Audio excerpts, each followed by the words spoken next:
Hey everybody, and welcome to our knitting tips and tricks. In this video, I just want to talk quickly about what to do if you have to set down your knitting in the middle of a row. If you don't have time to finish your row and you need to set your knitting down, the first thing you want to do is push your stitches back on your needles. That will ensure that as you're setting your knitting down, that you're not losing any of your stitches. When you are ready to start working again, you simply pick up your needles. You push the stitches back toward the tips of the needles, but not so close that they're about to fall off.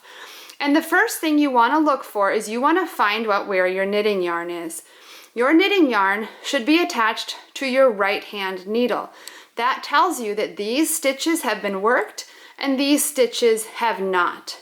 So when you're ready to start knitting again, you simply start knitting and you finish that row. Again, you want to make sure when you set your work down and you pick it back up that your knitting yarn is attached to your right hand needle. And simply finish the row.